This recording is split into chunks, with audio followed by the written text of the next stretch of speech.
Bismillah, Assalamualaikum warahmatullahi wabarakatuh. Perkenalkan, nama saya Aulia Romatandisa Nursahidah. Di sini saya sedikit ingin membahas tentang bank konvensional, bank syariah. Nah, bank konvensional menurut dasar hukum adalah mengikuti peraturan perundang-undangan yang berlaku secara umum, seperti undang-undang perbankan di masing-masing negara. Nah, sedangkan di Indonesia itu diawasi oleh lembaga keuangan negara seperti OJK. Nah, bank konvensional itu juga beroperasi berdasarkan sistem bunga. Mereka memberikan pinjaman kepada nasabah dengan bunga tertentu, yang nantinya akan menjadi sumber keuntungan bagi bank konvensional tersebut. Bunga ini dihitung berdasarkan presentasi dari jumlah pinjaman dan lama waktu peminjaman. Selanjutnya itu prinsip dasar dalam bank konvensional. Prinsip dasar bank konvensional adalah mencari keuntungan maksimal, terutama melalui bunga yang dikenakan pada pinjaman. Bank menganggap uang sebagai komoditas yang bisa diperjualbelikan dengan menambahkan bunga sebagai harga. Sumber pendapatan utama bank konvensional adalah dari bunga pinjaman, biaya administrasi, dan berbagai layanan keuangan lainnya. Adapun juga jenis-jenis akad atau perjanjian dalam bank konvensional. Nah, perjanjian atau akad di bank konvensional biasanya berbasis pinjam-meminjam uang dengan bunga. Tidak ada jenis akad khusus lainnya, melainkan kesepakatan sederhana antara bank sebagai pemberi pinjaman dan nasabah sebagai pihak yang menerima pinjaman.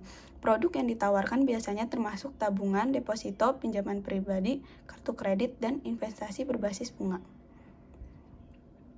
Selanjutnya itu pengelolaan resiko dalam bank konvensional. Pada umumnya resiko lebih banyak ditanggung oleh nasabah, terutama jika mereka gagal membayar bunga atau pokok pinjaman tepat waktu. Artinya, jika nasabah mengalami kendala dalam mengelola usahanya atau menghadapi kerugian, beban tersebut tetap menjadi tanggung jawab mereka. Di banyak kasus, bank menetapkan suku bunga tetap, sehingga jumlah bunga yang harus dibayar nasabah tidak berubah selama masa pinjaman. Dengan begitu, bank akan tetap memperoleh pendapatan dari bunga tersebut tanpa dipengaruhi oleh apakah usaha nasabah berjalan baik atau tidak. Hal ini membuat beban resiko bagi nasabah menjadi lebih besar. Sementara bank tetap mendapatkan keuntungan sesuai suku bunga yang telah disepakati di awal akad. Adapun juga peran sosial bank konvensional umumnya tidak memiliki kewajiban khusus untuk melaksanakan tanggung jawab sosial di luar yang sudah ditetapkan oleh peraturan pemerintah. Namun dalam praktiknya banyak bank konvensional yang menjalankan program CSR atau Corporate Social Responsibility sebagai bentuk kontribusi mereka kepada masyarakat. Program CSR ini biasanya bertujuan untuk mendukung kesejahteraan sosial seperti membantu pendidikan, kesehatan, atau kelestarian lingkungan. Meskipun tidak diwajibkan,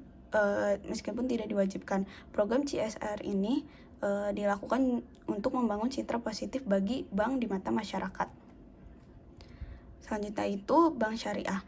Bank syariah dalam hukum selain mengikuti Undang-Undang Perbankan Umum, bank syariah juga wajib mengikuti prinsip-prinsip syariah yang diawasi oleh Dewan Pengawas Syariah atau DPS.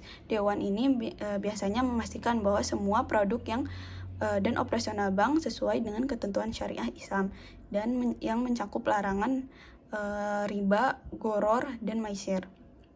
Pada bank syariah beroperasi berdasarkan prinsip-prinsip syariah Islam yang melarang riba atau bunga. Bank syariah menggunakan sistem bagi hasil jual beli dan serta nyewa-menyewa dalam transaksinya.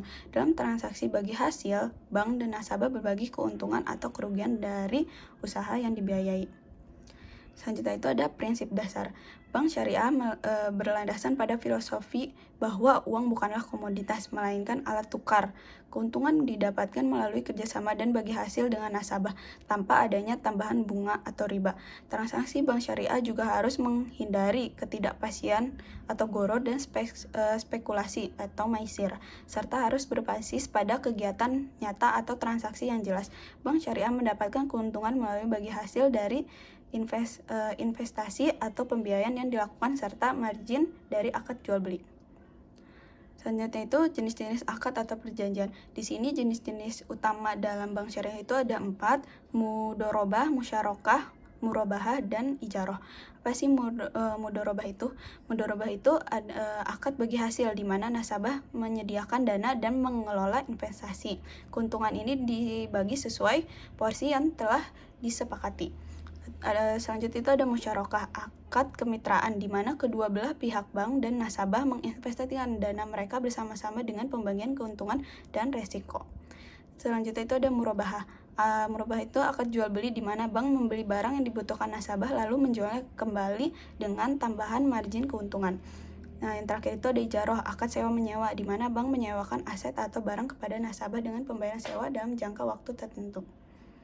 Nah, selanjutnya itu juga ada pengelolaan resiko dalam bank syariah. Resiko ditanggung bersama antara bank dan nasabah. Salah satu contohnya adalah dalam akad mudorobah, di mana bank menyediakan modal, sementara nasabah menjalankan usaha. Jika usaha nasabah mengalami kerugian, maka kerugian tersebut juga ditanggung oleh bank, bukan hanya oleh nasabah. Namun, pembagian kerugian ini hanya berlaku untuk kerugian yang terjadi bukan karena kesalahan atau kelalaian nasabah. Selanjutnya itu ada peran sosial. Peran sosial bank syariah memiliki peran sosial yang kuat karena operasinya berlandasan pada prinsip-prinsip Islam yang mengutamakan keadilan, kesejahteraan, dan kepedulian terhadap sesama. Salah satu bentuk tanggung jawab sosial ini adalah dengan adanya dana khusus seperti zakat, infak, dan sedekah yang dikelola dan disalurkan oleh bank syariah. Dana tersebut digunakan untuk membantu masyarakat yang membutuhkan, misalnya dengan memberikan bantuan kepada fakir miskin, mendukung pendidikan anak-anak yang kurang mampu, atau meningkatkan sejahtera sosial masyarakat secara umum. Adapun juga produk-produk bank syariah. Ada 3. Yang pertama itu tabungan dan deposito syariah. Nah, di sini mereka itu menggunakan akad mudorobah, di mana nasabah dan bank berbagi keuntungan. Nah, yang kedua itu pembiayaan syariah. Maksudnya pembiayaan syariah itu di sini menggunakan akad murabahah, ijaroh, musyarakah, atau mudorobah sesuai kebutuhan nasabah, seperti pembelian rumah, KPR syariah, kendaraan, dan modal usaha. Nah, yang terakhir itu ada produk investasi seperti reksadana syariah dan sukuk yang bebas dari riba dan sesuai prinsip syariah.